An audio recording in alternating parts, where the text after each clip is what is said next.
All right, so today we're diving into something that's been all over the news lately, and it's pretty complex, China's relationship with NATO. Yeah, it's definitely a fascinating time to be watching this whole thing unfold. Yeah. For so long, the focus has been on like that transatlantic partnership. Right. But now everything's shifting towards the Indo-Pacific Yeah. and causing some friction, to say the It least. really is, and we've got this stack of sources that kind of paint this really interesting picture of what's going on. For sure. We've got China-NATO relations reach breakdown from Richard Weitz over at China-U.S. Focus. Okay.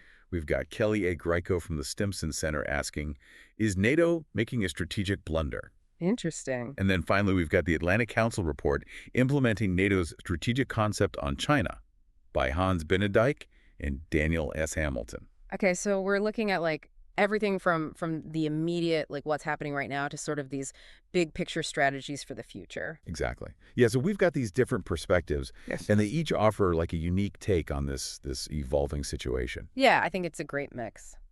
So let's start with NATO's current stance, okay? All of these sources point to this July 2024 summit where NATO just came out, criticizing China in a way we've never seen before. Right. I mean, this is the first time in 75 years Yeah, it's a big deal. that the alliance has done something like this. It is, and I think there are a couple things that really push NATO to take this harder line. Yeah. China's support for Russia in the Ukraine war is obviously a huge factor, Right. but there are also, growing concerns over their nuclear buildup, Huh. and then all of these actions that are seen as, well, as challenging Western interests, frankly. Yeah, and the language they used was really striking. Decisive enabler, malicious cyber activities, coercive tactics. You don't just throw those terms around. No, they're definitely sending a message. Yeah, it seems very deliberate. Absolutely, and I think, it's important to remember the U.S. played a big role here Okay. in pushing its European allies to get on board with this tougher stance. Right. Some of these countries, like Germany, for instance, they've historically had pretty friendly relations with Beijing. They have. So to get them to sign off on this kind of, rhetoric, Yeah. it was a significant diplomatic win for the U.S. Right. Which makes China's response even more interesting. Yeah. I mean, they didn't just brush it off. Yeah. They came back with accusations of a Cold War mentality. Right. They called NATO's actions provocations and smears. Mm-hmm. They're not backing down easily. No, and well, you have to try to see it from their perspective, right? From China's point of view, NATO expanding its influence in the Asia-Pacific, that's a direct threat to their security. Okay. It's like they see it as encroaching on their turf. Right. Right. And this creates what we call a security dilemma, Okay.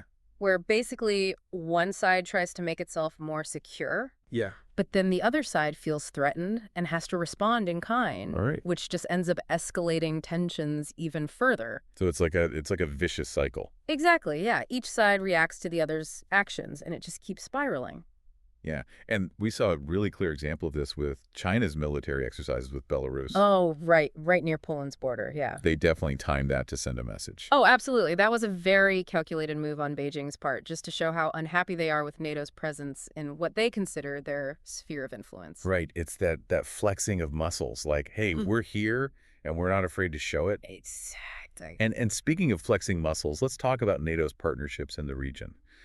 Specifically, the Indo-Pacific Four, Australia, Japan, New Zealand, South Korea. Yeah, the IP4. Seems like the summit was a chance to really solidify those relationships. It was, yeah. We saw a lot of concrete steps taken to deepen cooperation. Like what kind of steps? Well, we're talking joint projects on cybersecurity, for instance, also military production, Okay. even things like countering disinformation. It's a pretty wide-ranging collaboration. Right, and the Atlantic Council report even talks about taking this partnership to like a whole new level. Yeah. They're talking about creating this permanent forum, for dialogue, Okay. and then shared standards for dealing with threats, Uh-huh. and maybe even a NATO office in Tokyo or Seoul. Wow, that's a pretty big step. It is, and it's interesting because while the goal is obviously to deter China, the Stimson Center folks are actually saying that this might backfire. Oh, how so? Well, they're arguing that this kind of increased cooperation, it could actually make China more paranoid, Okay. and end up escalating tensions even further. So it's like you're trying to prevent a fight, but you might actually be making it more likely. Exactly. It's a delicate balance. Yeah, you don't want to project too much strength and come across as overly aggressive. Right. But at the same time, you can't just sit back and do nothing. And on top of all of that, the Atlantic Council report also points out some major challenges for NATO in dealing with China. Like what? Well, one of the biggest ones is the speed of China's technological advances. Right. And it's not just, military technology. Right. It's things like 5G, where China is really the dominant player. Yeah. So imagine they control these networks. They potentially have access to sensitive communications all over the world. It's a huge data security issue. It is, yeah. And it really raises all sorts of questions about who controls information in the future. It does. And then you have the economic side of things, which I think really hits Europe hard. Oh, yeah. The report talks about China's near monopoly on rare earth elements, Right. which are essential for so many high-tech industries. So much of the world depends on China for these. Exactly. So if tensions really boil over and China decides to cut off the supply, Yeah. that would be a massive problem for Western nations, especially in Europe. And then there's what's happening out in the global commons, particularly China's, their claims in the South China Sea. Right. And those claims directly impact, major shipping routes that are vital for European economies. So even though Europe might feel very far away from the Indo-Pacific, Yeah.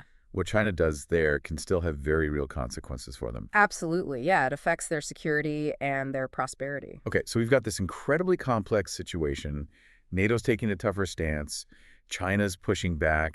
These economic vulnerabilities, Right. and the potential for conflict is definitely looming. It is. So given all of that, what does the Atlantic Council report recommend? Well, they propose a three-pronged approach, kind of like a three-track strategy. Okay. First part is addressing the China challenge directly. Okay. So that means, things like stepping up intelligence sharing, getting really serious about screening foreign investments, Right. and then actively working to weaken that strategic partnership between China and Russia.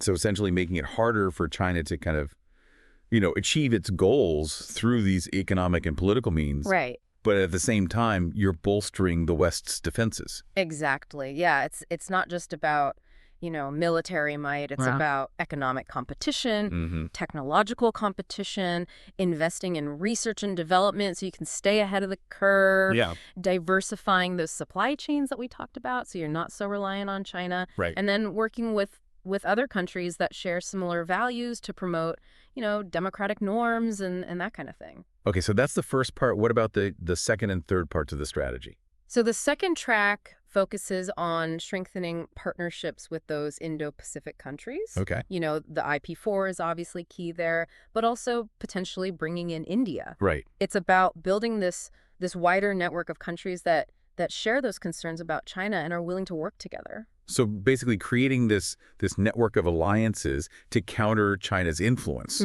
Exactly. Yeah. And not just militarily, but also economically and diplomatically. Right, so you're shifting that balance of power. Right. And letting Beijing know that their actions have consequences. And the third track, this is where they talk about engaging with China, right? It is. Yeah, it might seem a little counterintuitive. Especially given everything else we've been talking about. I know, but the report argues that it's crucial to keep those lines of communication open. Okay. Especially if you want to avoid a full-blown conflict. So even while you're taking this tougher stance, Yeah. you still need to talk. Right, exactly. And look for areas where you can potentially cooperate. Like what? Well, it could mean setting up, a high-level dialogue, maybe working together on issues like climate change, which obviously affects everyone. Yeah. And generally just, finding ways to reduce those misunderstandings that can lead to unintended escalation. It's a delicate balance. It is. But what about the risk that China might misunderstand this as a sign of weakness and try to, exploit it? That's definitely a risk, and it's something you have to be very careful about. Right. But it's important to remember that China also has a very strong interest in avoiding a conflict with the U.S. and its allies. Okay. I mean, a war would be devastating for everyone, Right. both economically and just in terms of, human life. So there's this shared interest in finding a way to coexist peacefully, Yeah. even though there are, all these disagreements and these competing goals. Exactly. And it's a complex situation, but I think it's one we need to address. Well, and I think to address it properly, we need to shift our focus a little bit to Europe. Okay. We've been talking a lot about the Indo-Pacific. We have. But this has some major implications closer to home as well. It does, and that's actually something I think we should dig into a little deeper. I agree. So maybe we can pick up on that after a quick break. Sounds good to me. So before the break, we were talking about how this whole China-NATO thing, it has... Exactly, yeah. It's like a self-fulfilling prophecy. But isn't a strong military presence necessary to deter China from being aggressive in the first place? Well, yeah, that's the classic deterrence argument. Right. And it definitely has, some merit. Mm-hmm. But the question is, does that logic really hold up when you're dealing with a rising power like China? Okay. China sees their actions in the region as defending their own interests, defending their sovereignty. So from their perspective, they're not the aggressors. Exactly. They're just responding to what they see as provocations. Right, and that's why, the Stimson Center, they believe that this purely military approach, it's unlikely to be effective. Oh, Sure, it might deter some actions, but it's also likely to just breed resentment and mistrust. Right. Which makes it even harder to find like a diplomatic solution down the road. So if a purely military approach is too risky, but doing nothing isn't an option either. Right. What's the middle ground? Like, what's the best way to approach this situation? Well, the Atlantic Council report, they lay out this three-pronged strategy. Yeah. And the first part of that is to address the China challenge directly. Okay. So this involves things like, boosting intelligence sharing, tightening those investment screening procedures that we talked about, Right. and then actively working to counter China's partnership with Russia. So making it harder for them to achieve their goals through these, economic and political means. Exactly. And at the same time, you're strengthening the West's own defenses. Okay. And it's not just about military strength. It's about economic competition, Right. technological competition, investing in research and development to stay ahead of the curve, diversifying those supply chains so you're not so reliant on China, and then working with, like-minded countries to promote democratic values and norms. Right. Okay. And what about the second and third parts of the strategy? So the second part focuses on building and strengthening partnerships with those Indo-Pacific countries. Okay. The IP4 is obviously key there, Right. but also potentially bringing India into the fold. Yeah. It's about building a broader coalition of countries that share those concerns about China. Right. And are willing to work together to address them. So creating this network of alliances to kind of push back against China's influence. Exactly. And not just militarily, but also economically and diplomatically. Right. Creating this more united front. Exactly. Yeah. It's about shifting the balance of power in the region. Okay. And making it clear to Beijing that their actions have consequences. And the third part of the strategy, this is where things get a little trickier, right? Yeah. The third part is about finding ways to engage constructively with Beijing. Okay. It might seem counterintuitive, given all the tension. Right. Especially given everything we've been talking about. I know, but it's crucial if we want to avoid a truly disastrous conflict. So even while taking this tough stance, the West still needs to keep those lines of communication open. Right, exactly. And look for areas where they can potentially work together. Like what kinds of areas? Well, it could involve things like, establishing some kind of regular high-level talks. Okay. Collaborating on issues like climate change, which affects everyone, obviously. And generally just working to reduce the risk of miscommunication and miscalculation that could lead to unintended escalation. It's a tough balancing act, though. It is. Trying to be firm but not provocative. Yeah, absolutely. So I'm curious, how does all of this play out for Europe specifically? Well, let's go back to that scenario we touched on earlier. Okay. A potential conflict between the U.S. and China in the Indo-Pacific. Now imagine that at the same time, Russia decides to take advantage of the situation and launches, a new offensive in Europe. So while the U.S. is preoccupied with China, Europe suddenly finds itself facing a renewed threat from Russia. Exactly. That's a pretty scary thought. It is, and it really highlights how interconnected global security is. Yeah. What happens in one part of the world can have major consequences in other parts. So even if the initial conflict is in the Indo-Pacific, Europe could easily get dragged into it. Right, either directly or indirectly. Wow. And this is why it's so important for European nations to be prepared for this possibility. They need to strengthen their own defenses, both individually and collectively through NATO. Okay. They can't just, rely on the U.S. to bail them out if things go south. Right. And this brings us back to that idea of European strategic autonomy. It does. That we touched on earlier. Can you kind of explain what that means? Sure, yeah. Strategic autonomy essentially means that Europe needs to develop its own capabilities and its own strategies for dealing with global challenges. Right. They can't be overly reliant on any one partner, even a close ally like the U.S. So it's not just about building up military forces. It's about having that political will. It is. And the strategic thinking to act independently. Exactly. Yeah, it's about being able to assess threats and make decisions based on Europe's own interests. Right, not just following the lead of others. Exactly. That's a huge challenge for Europe though, right? I mean, they've historically relied on the US for security. They have. And it's difficult to get all 27 member states with their, diverse interests to agree on anything. It's definitely a challenge, but I think the current geopolitical climate, it makes it clear that it's a necessary one. Okay. Europe can't, they can't afford to just wait for someone else to solve their problems. Right. They need to step up and take control of their own destiny. Okay, so we've got these potential flashpoints. We've got the need for Europe to step up. Yeah. And a whole lot of uncertainty. A lot of uncertainty. So where do we even go from here? Well, that's a question we're going to tackle head on when we come back. Okay. We'll explore what all of this means for the average person. Right. And what steps we can take to kind of navigate this complex new world. Okay. So we're back. And we've been talking about all this really high-level stuff, NATO, China, global security. But before we wrap up this deep dive, I kind of want to bring it back down to earth for a minute. Okay. What does all of this actually mean for, regular people? Yeah, that's a great question. And it's important to remember this isn't just some abstract geopolitical game. Right. This has very real consequences for everyone. Right. Like, remember those supply chain vulnerabilities we talked about earlier? I do, yeah.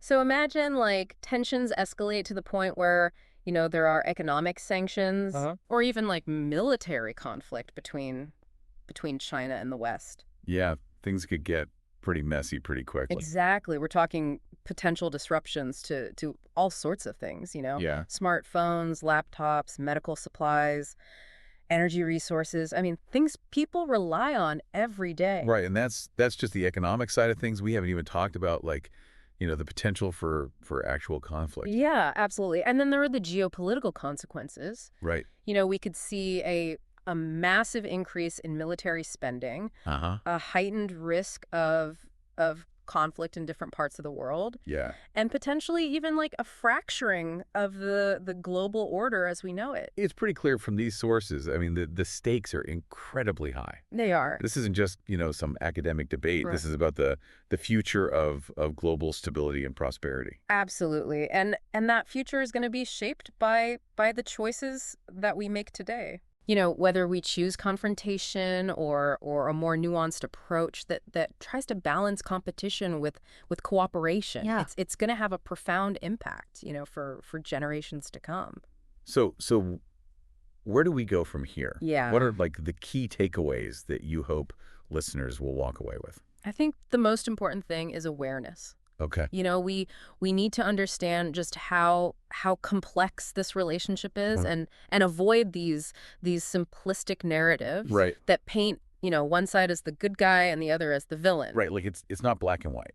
It's not. There are legitimate security concerns on both sides. Yeah. And those concerns need to be addressed, but in a way that doesn't just, ratchet up the tension even further. Right. It's that security dilemma we talked about earlier. Exactly. Where each side feels threatened by the other. Yeah, and their actions, even when they're meant to be defensive, often perceived as hostile.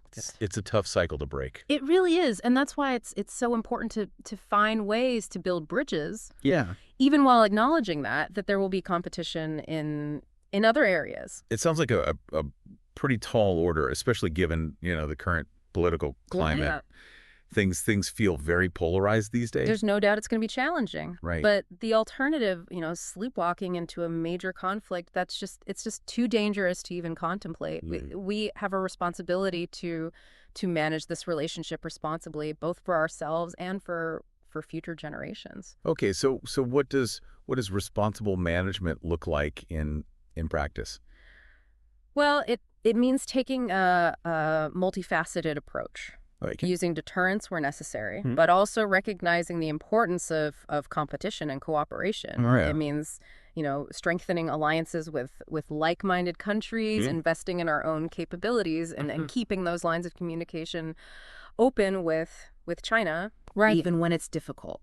So it's about finding that balance. It really is, yeah. And I think a big part of that balance comes from promoting understanding and empathy. Okay. Recognizing that we're all in this together. Yeah. And we need to find a way to share this planet peacefully.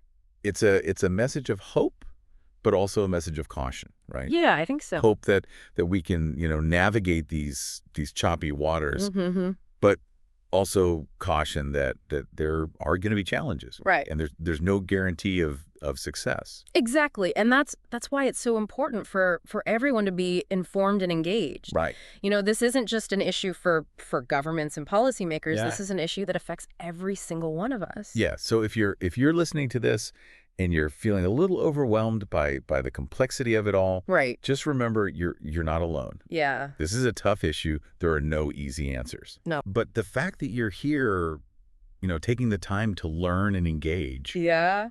That's a huge step in the right direction. It really is. And on that note, I want to leave you with a final thought. Okay. We've talked a lot about the potential for conflict between the U.S. and China and the Indo-Pacific. We have. And what that might mean for Europe. But what if the next crisis erupts somewhere else entirely? Okay. What if it happens in a place where the fault lines between China and the West aren't so obvious? Right.